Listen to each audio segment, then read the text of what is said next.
সুতরাং এই বিষয়টা নিয়ে আমরা একমত হতে পারিনি। আমরা একমত হতে পারিনি একটা জায়গাতে, সেটা হচ্ছে আমাদের রাজ্য পুলিশের ওপর কোনোভাবে কোনো রকম আস্থা নেই। রাজ্য পুলিশ দিয়ে এখানে নির্বাচন করা সম্ভব নয়।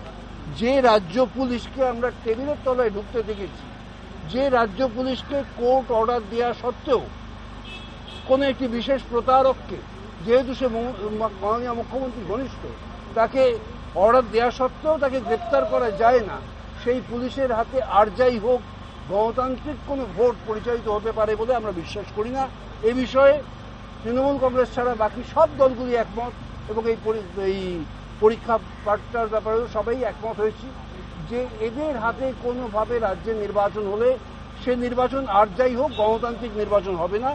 সুতরাং আমরা সবাই একই সঙ্গে দাবি করেছি যে এখানে কেন্দ্রীয় আর্ম ফোর্স দিয়ে, সিএপিএফ দিয়ে এখানে নির্বাচন করতে হবে, এবং এই ব্যাপার থেকে আমরা কেউ এক পা সরছি না।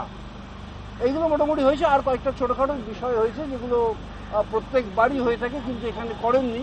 সেটা হচ্ছে ওরা 31শে ডিসেম্বর কাট অফ ডেট নিয়েছেন, কিন্তু নিয়ম অনুযায়ী যতক্ষণ পর্যন্ত নমিনেশন জমা হচ্ছে ততক্ষণ পর্যন্ত যে কেউ তার নাম ভোটার লিস্টে তুলতে পারে।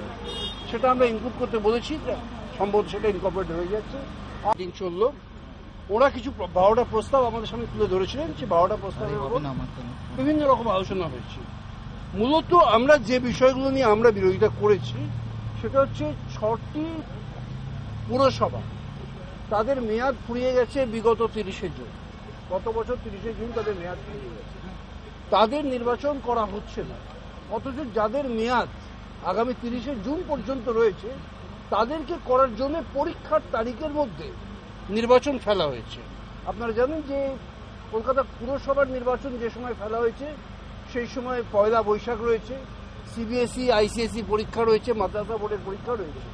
এই পরীক্ষার সময় তাতে আমাদের কমিশনার সাহেব জানালেন তিনি নাকি বিশেষ পারমিশন আনবেন। বিশেষ পারমিশন যদি আনেনও, তাহলে আমি যখন মাইক বেঁধে প্রচার করব, পাশের বাড়িতে যখন সিবিএসই বা আইসিএসই কোনো পরীক্ষার্থী থাকবে, তার পড়ার যে অসুবিধা তৈরি হবে তার জন্য দায়ী কে হবে?